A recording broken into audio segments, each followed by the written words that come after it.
This is Conway's Game of Life. Our guest today implemented all of the logic of this game strictly in TypeScript types, and what you're seeing is an animation of the result of those types computing different generations of the game. So in this video, we're going to go through that code that creates these types.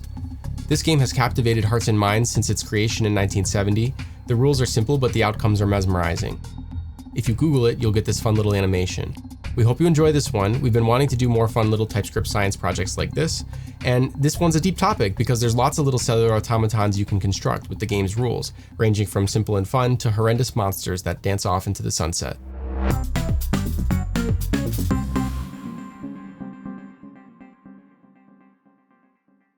All right, welcome everyone. So today we have Roy and Orta here. We're going to do something pretty different and pretty fun. We're going to talk about a thing called Conway's Game of Life. It's I think it's cellular automata. Is that what it's called?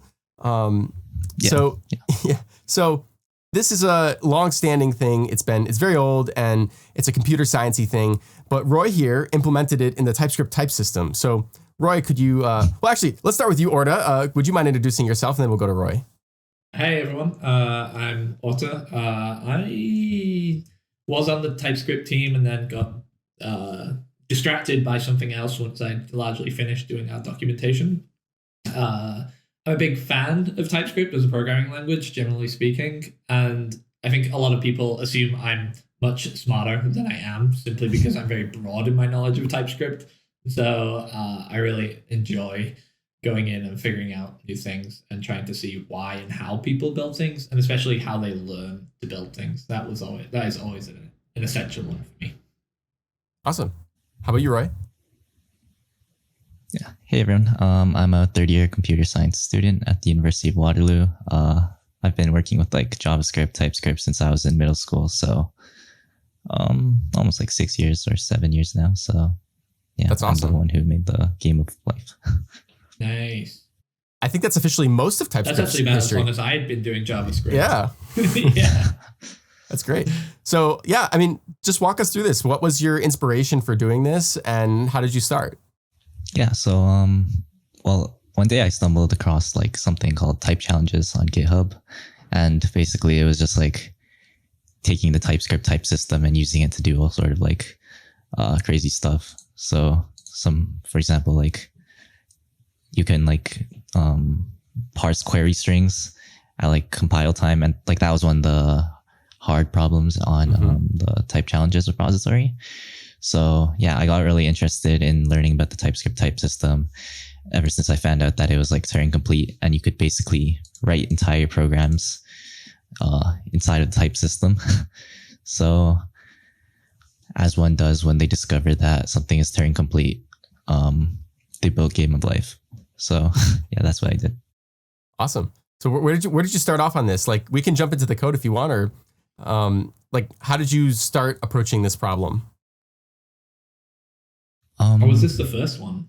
Oh yeah, did you start looking at these hard things, and is this a third or fourth one in a row, and then this is just boom, this is the fourth one?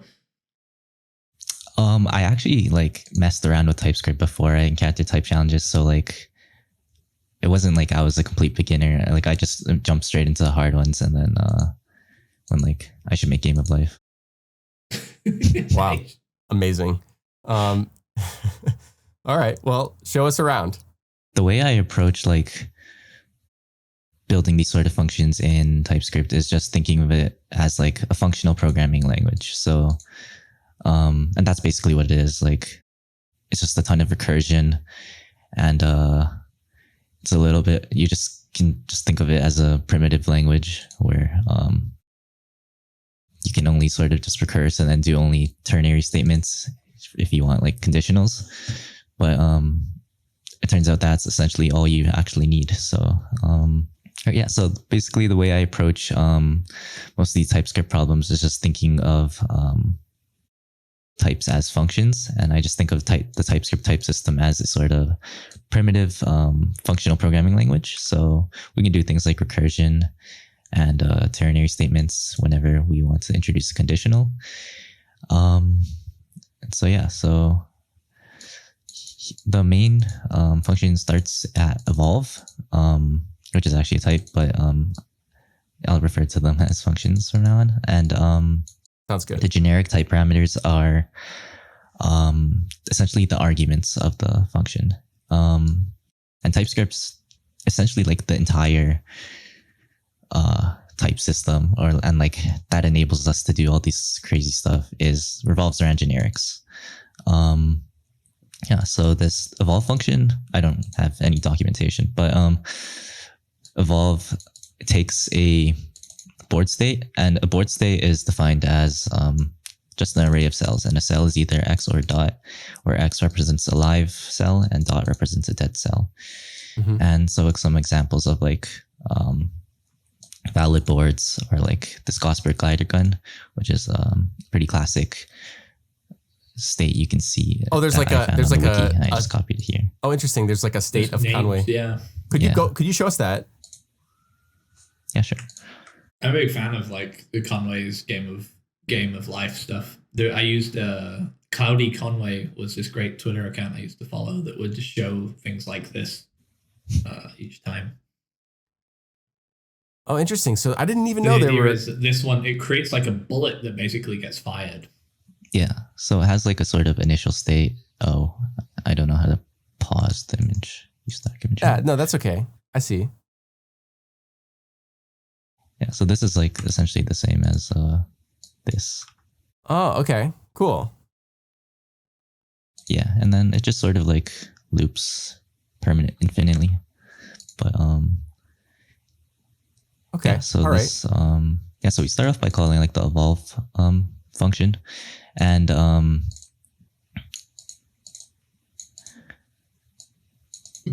because it's all functional programming, you basically have to pass everything as an argument, right? Yeah.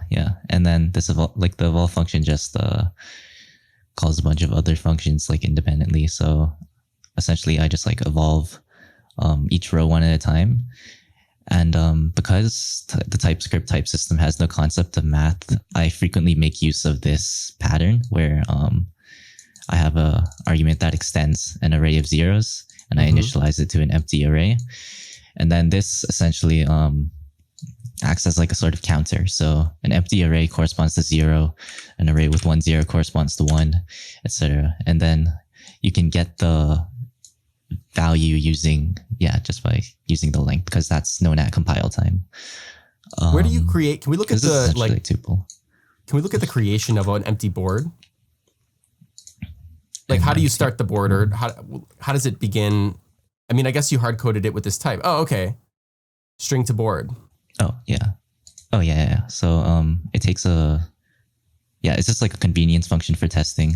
It sort of just like splits it by line, and then generates like a 2D array from there.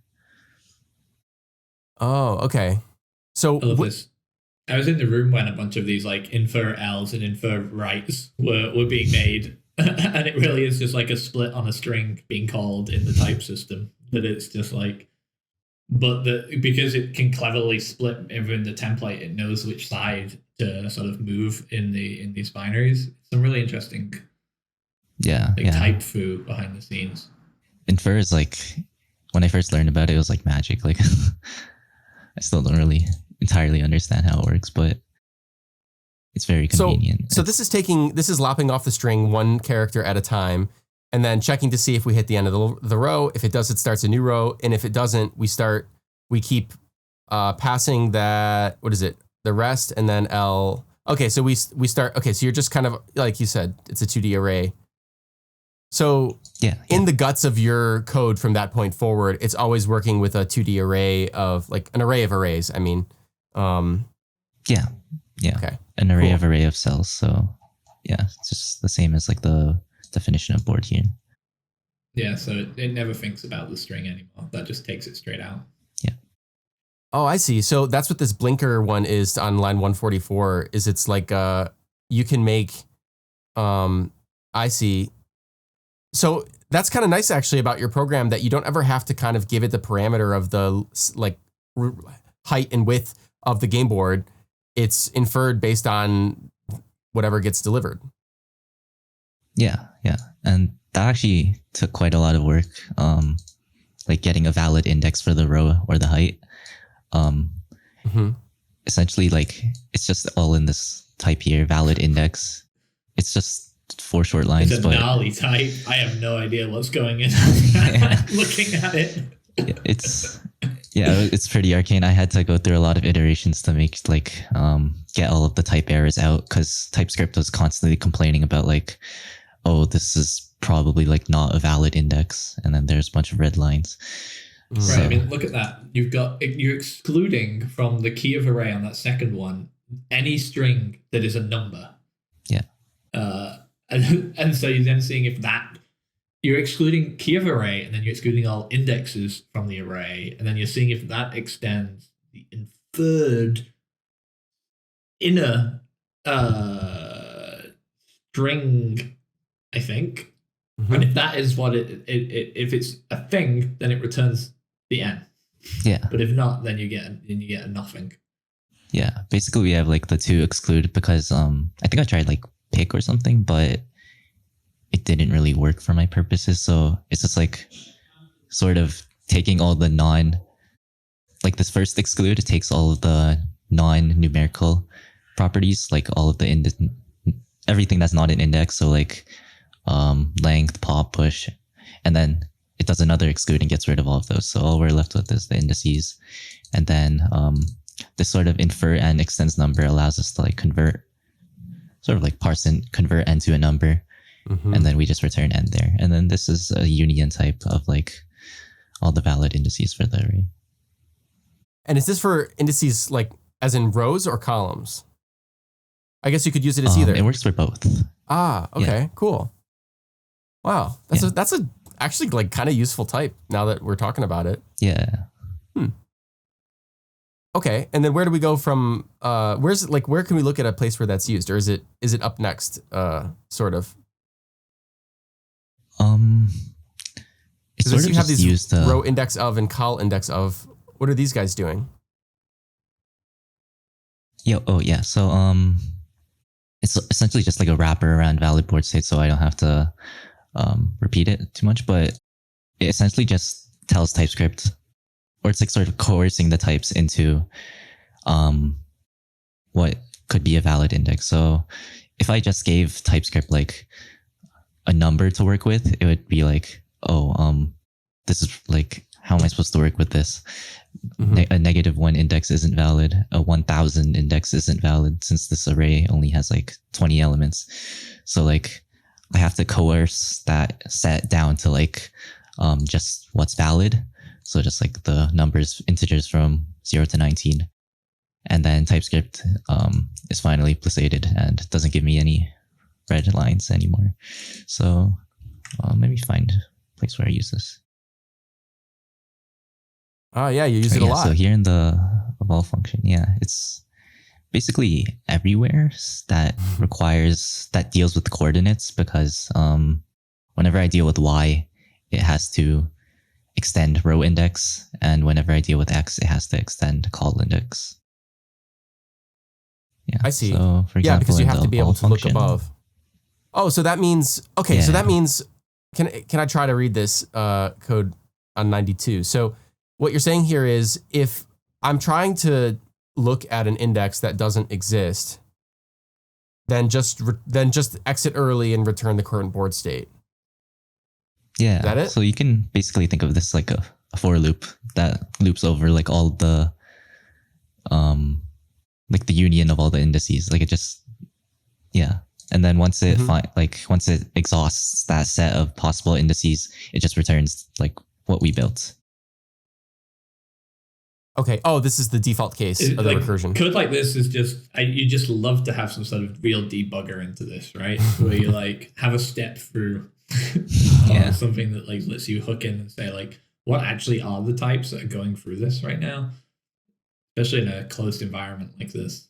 Yeah. Unfortunately, we don't have the privilege of like a debugger sort of like stepping through in the TypeScript type system, but there is a very helpful type. Let me see if I can find it. Basically, some guy on Stack Overflow posted like some type where if you hover over it, it sort of like expands that type and tells you what it is. Yeah. People call it prettify or debug.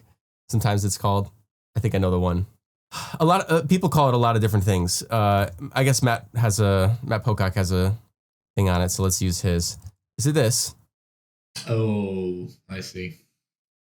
Oh, that's not exactly the one that I use, but let me see if it works. Typex equals.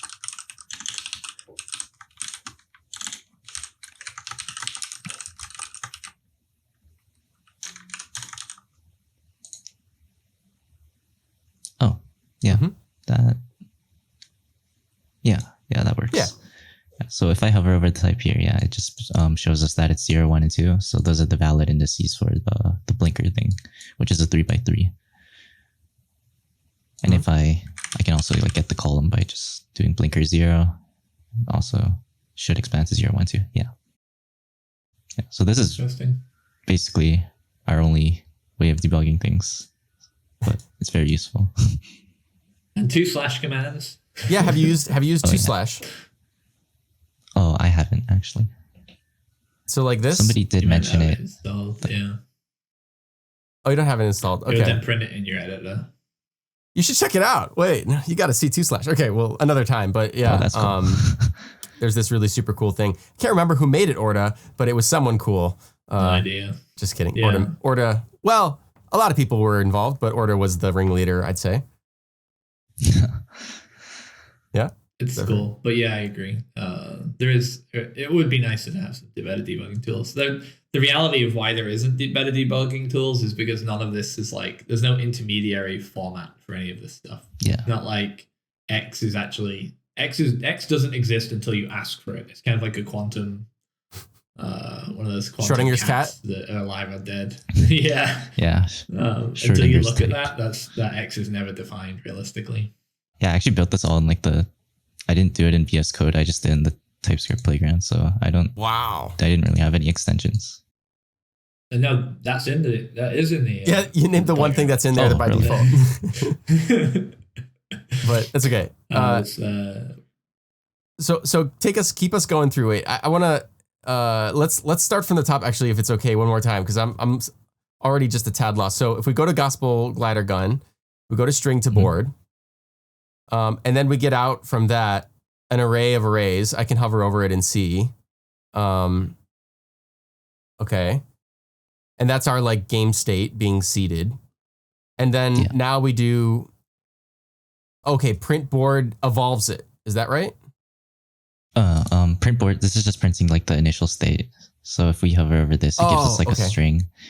Yeah. Okay. And then I can just like copy this and paste it into like the console or like in console dialog, and then it'll like prettify it.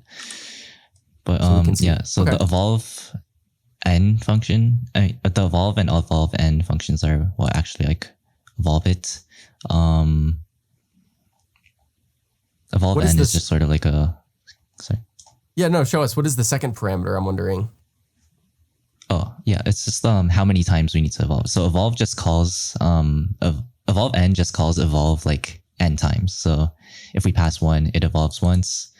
If we pass 2, it evolves twice, etc. And again, we use like that same trick with like the length of the array. The array length. Yeah. Could you have essentially structured it so that every frame you want to generate, you pass the previous frame? Why did you need to have number of times to evolve? Couldn't you just pass like here? I'll show you what I mean. Like, couldn't you just put PG gun in here, and then you see what I'm saying?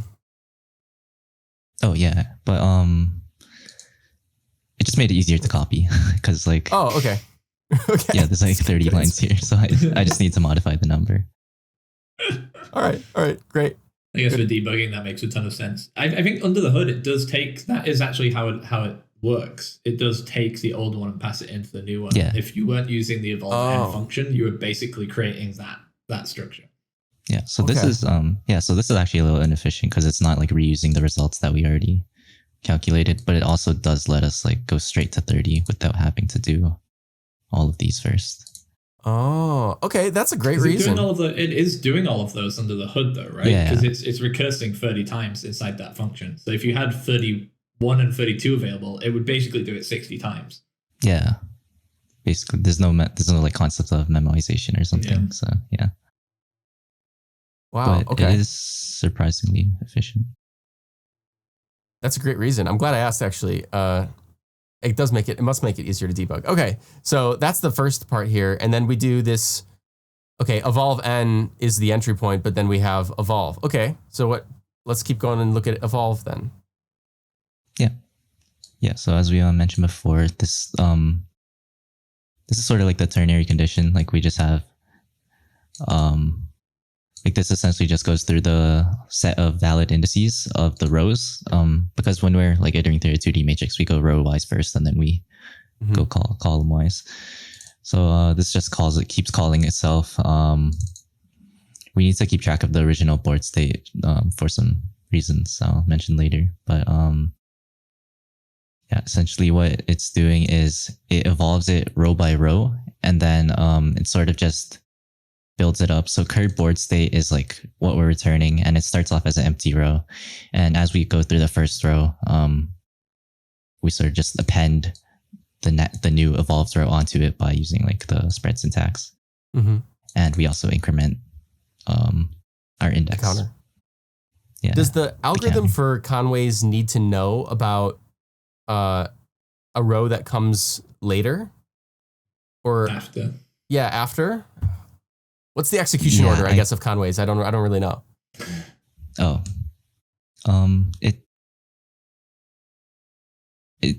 It just considers every cell. It doesn't like evolve anything immediately, so it sort of just like does everything at the same time. So let me pull up the rules actually. Probably so from like top to bottom, left to right kind of order? I don't think there's really an order. It just does them like all at once. So it doesn't actually so like for every single cell we look at its neighbors, and then like once we've done all of that, and we do a second pass to update all of them. It looks at its neighbors before the neighbor has itself been changed. Yeah, exactly. Oh, okay. I understand. Okay, I got you now. Yeah, so that was actually one of the major problems, because I'm passing only a row, but I somehow need to access the row before it as well, and the row after it, which might sound trivial when in like imperative programming, but not so much here. I'm just going to move on to EvolveRow then. Okay. So as you can see, as like 4 parameters, CX is like the column pointer. So like our current X coordinate. Y is like fixed from the Y coordinate that we gave it in evolve. The original board state is also constant, sort of just like a global constant that we always keep around, because we need to like check the neighbors and stuff. Yeah.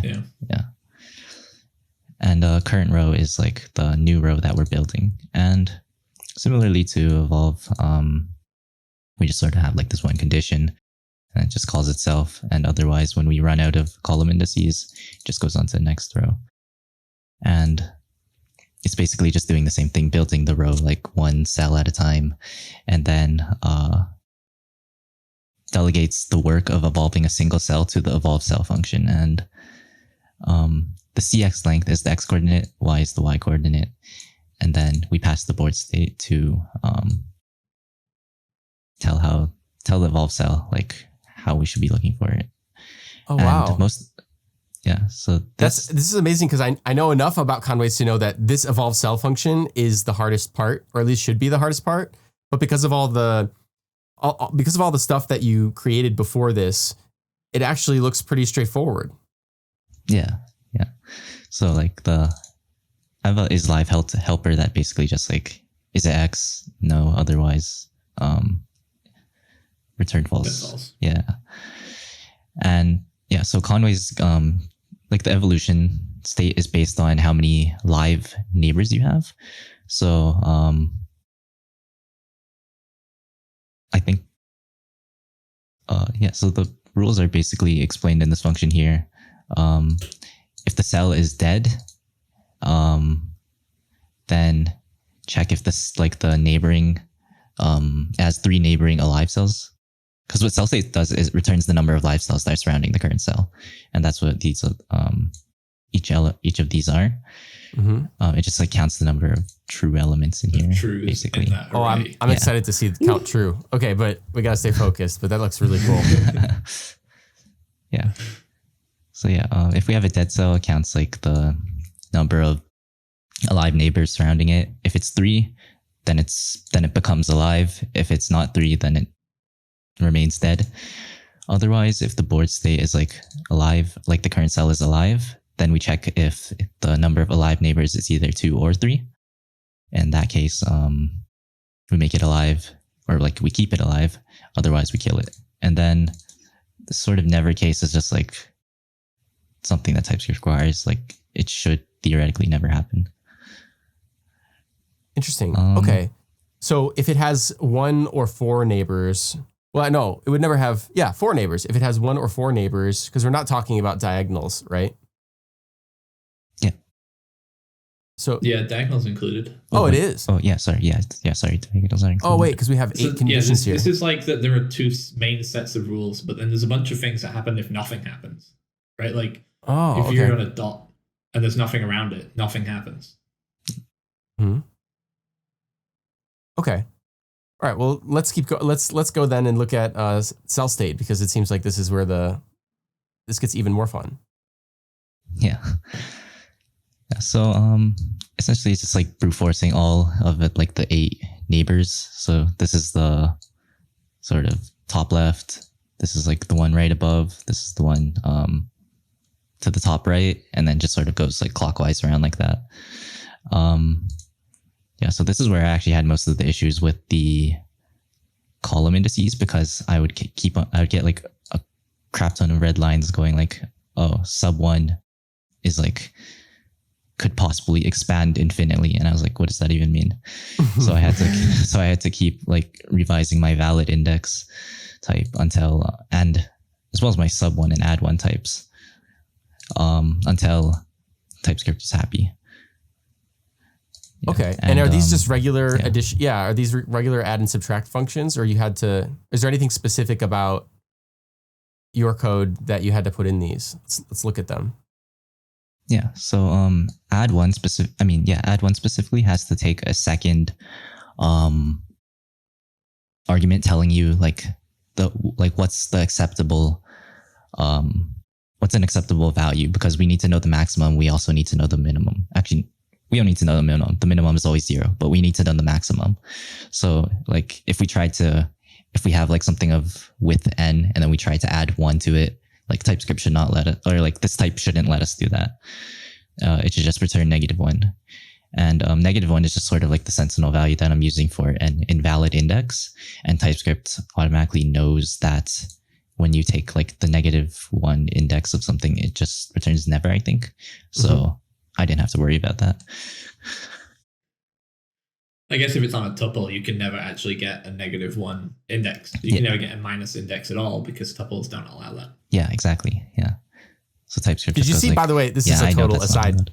There is a thing being added to JavaScript. I think it's already in JavaScript now in 2023. The at. Rec. No, I'm thinking of at. Oh, at. So you could say array.at, at, and then you can put a negative number in there, and it will pick from like go to the back of the array. Around. Yeah. Anyway, that's our only way of doing negative indexes. But okay, right, but you still couldn't do it in a TypeScript tuple, right? Because you cannot write a TypeScript tuple that can have a negative index. Absolutely, yeah, sure. Yeah, Python is years ahead of us, though. Yeah, it's open. Yeah, so the add1 function isn't too exciting. It's just like there was this annoying case that I had to handle, though. Like I spent a pretty long time finding like why TypeScript kept on giving me those red lines. Like valid index was one of the reasons, but this was also one of the other reasons. It's because in some of these arguments, x extends number. So like TypeScript thought I was trying to give it like the entire set of numbers. All of numbers. Yeah. So it's just like I can't add 1 to the entire set of numbers, which I guess is reasonable in retrospect. So I first had to check if the type was exactly equal to number, and it's a sort of like helper function that I copied from the internet. Just essentially checks if like 2 types are exactly equal. So like any, it's really useful when you're dealing with like any, because like usually any extends everything and everything extends any. So Actually, it's a shameless useful plug for on that case. equals code. I'm trying to make a little expose on that particular code, and I believe I found the first person who ever wrote it. So I'm reaching out to that person. But if somebody knows for sure, please let me know in the comments below, because I think it's just a cool thing to. It's a cool bit of TypeScript history, because now that equals type has been copied all around, and it's among the only things that there's no other way to do. Yeah, it's It's also a bit magic coming up with that out of the blue. Mm-hmm. I want to know. yeah. I want to know. Arcane. What were they it's thinking? It's like 3 simple lines, but I never would have come up with that. Yeah. Yeah. So, anyways, we get rid of the case where it's number, and then we just return -1. TypeScript handles that for us, and otherwise, we just need to check if either we're going past the maximum. If we are, return -1 again, or we just recursively add 1. So yeah, because we don't have like math, we have to do all of this just to add 1 to a single number. I see. So you're basically, for that one, you're taking your existing array and you're just jamming a 0 at the end. Yeah. And you're like, hey, is this now over the length of what I previously said as the maximum? Yeah. Again, using arrays for math is such an interesting like angle. I mean, it makes sense in the way that you've described it. It's just all these weird constraints that you have to make it work within this type system. Yeah. Yeah, and essentially like the terminating case is just like, is n equal to the current array length? If so, we like add 1 more 0 to that array and then get the length of that, and that's n plus 1. Yeah, and then sub1 sort of works, but like we reverse it. We first build that array with like the additional 0, check the length. If it's equal to n, then we return like the current length. So that's n minus 1. And sub1 also had like those annoying cases. So like the 2 annoying cases were like when n is equal to 0, then like it just trivially goes to -1, but like it's very hard to deal with negative numbers in TypeScript math, because like array lengths can't be negative. And yeah, the same number case, because we can't subtract we can't subtract 1 from the set of all numbers. And those are essentially like the meat of like the checking like the neighbors and like changing the coordinates. Yeah. Wow. Okay. And so then that's exactly what we're using here to go like clockwise around the cell and check. Yeah, exactly. Wow. We're like shockingly close to the finish line, I suppose, aren't we? Yeah. In retrospect, Okay. It's like not too difficult. Wait, you should go through CountTrue. Dimitri was looking forward to that, and I was just reading the code and was like, I've got an idea how this works. Yeah. Oh yeah. Let's look at the code for that. Yeah. So this actually uses like one of my favorite tricks.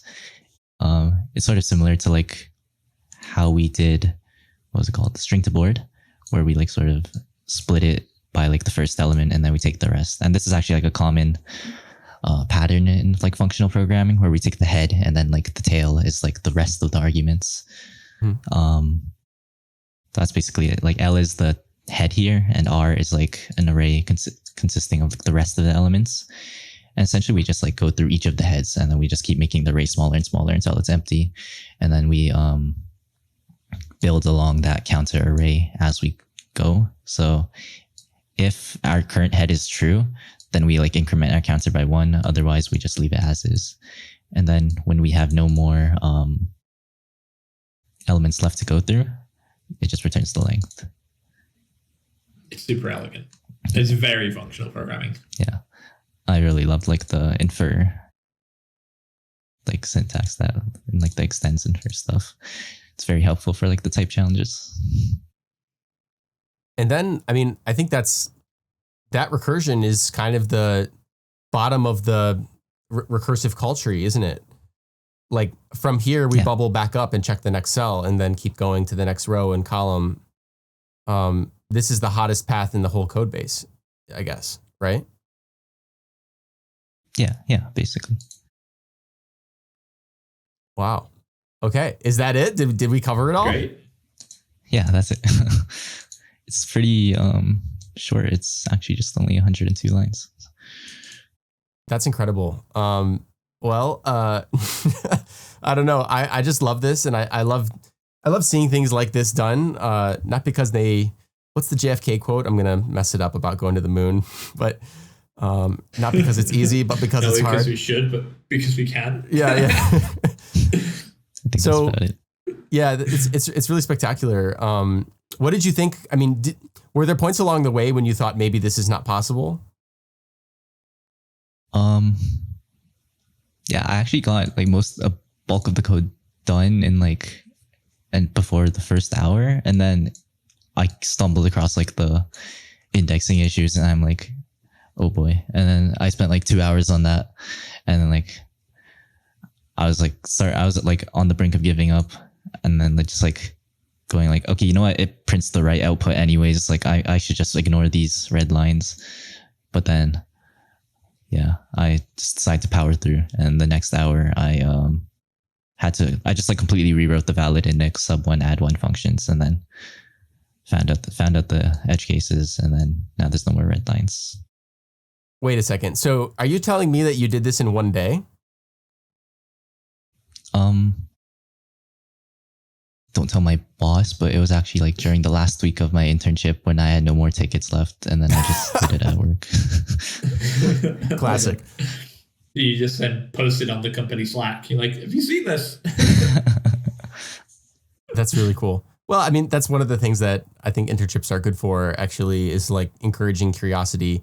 I don't know your company, but if you were my intern, I would consider that a week well spent or a day well spent or whatever. That's very, very impressive. I have to tell you, there's a short list of people who can write code like this in TypeScript's type system, and you're on it. So it's really great to meet you and go over this.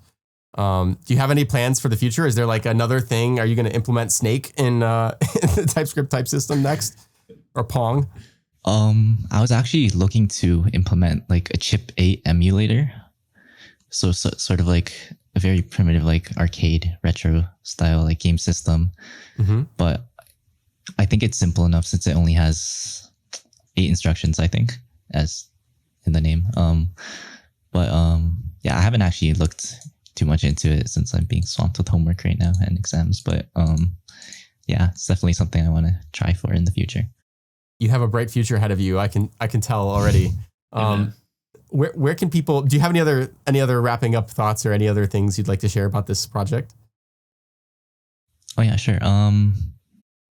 Yeah. So another thing that sort of just allows the entirety of this to like run so fast, because like if I hover over pgun31, it like instantly shows up, and like that might seem like, wait, that's kind of weird. We're doing all this like jank stuff. 30 steps. Yeah. Yeah. With something that's like, we're sort of abusing it. Like, why is it doing so fast? And the reason is because we're using like tail call optimization. So TypeScript has like recursion limit. So like normally when you do recursion, it like sort of builds like a tree, and then like when it's finished, it collapses. Yeah. And normally there's like a depth for that. I forgot what it was, 31 or something. But after 31, it just like doesn't let us do anymore. But with tail call optimization, it gets rid of that depth. It just sort of like, it's sort of linear. It's just like we're replacing the limit right now is about 100. The tree. So actually, it makes sense that you stopped at 32 or whatever, because there's probably somewhere there's probably 3 levels of recursion that have to occur. Maybe one for a row, one for a column. I don't know, something like that. They can compound. Yeah.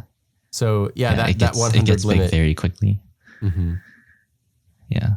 Yeah, if you hover over, like if you comment line 207, if you uncomment that line and hover over it, it does take a minute to, not a minute, but I mean, it takes a few seconds to come up with it. I think that's, but it's cached it's once you do it once. Normal. Yeah, it's cached. I think, I'm not sure how TypeScript works too much behind the scenes, but it's like if I do like pgun like 100 or something, like normally without TCO, it would be like, I don't even know if it would compute it, but with TCO, like, yeah, we just get to take advantage of that. Sort of. That's really cool. So did you spend time trying to look through your code and find places to add tail call optimizations? Actually, no, it was just sort of, I just sort of like built it without thinking. And then I just sort of realized like halfway, like, oh, everything's tail call optimized. And then like at that point I just like made sure to like keep in mind. Yeah. Because essentially tail call optimization is just like making sure that when you return something, it's either like some scalar value or a recursive call, and not like something like an array of a recursive call, because then that ruins everything. Wow, that's really cool. One of the people on our channel, Mike Potat, has a lot of videos on the channel, and this is a frequent topic that comes up. I'm very bad at remembering to do the TCO thing, but the refactor to add it, if you don't already have it or you're not already writing things that way, is not so bad. So usually you can think in those terms, and then you just start writing that way. So you're one step ahead of me in that regard. So, I think I just got lucky. If you spent a long time doing JavaScript, you don't think of TCO because it's not really something you can pull off in V8, but other JavaScript languages do have it. And you can. Other implementations, WebKit's JavaScript runtime has it, for example. And that's very useful for lots of recursive programming. Yeah, I guess it's wins only if you add it, but V8 is your runtime, then there's no loss. But if somebody happens to run it on WebKit, then it's all uphills. Yeah. Cool. All right, Roy, where can people find you? If are you going to be doing more stuff like this? Maybe you don't want to be found, so that's okay too. But I actually have a GitHub repository for this. It's called Curse TypeScript. So you can find it at this URL. Oh, awesome. Curse TypeScript. Oh, yeah. Okay. Cool. Are you going to, if you add more things, people can watch this repository and look for more of your musings on these things. Of your curses. Yeah. Yeah. I'll probably upload some more type challenges that I did. Yeah, I would love that. I mean, type challenges are something near and dear to my heart personally, but sweet. Well, thank you so much for coming on and talking about this. This has been super cool and super fun to see. And I love projects like this. And anybody watching, if you have any feedback or would like to see anything like this, and you know of something like this, please let us know. We'd love to cover more things like this. So yeah, bye everyone.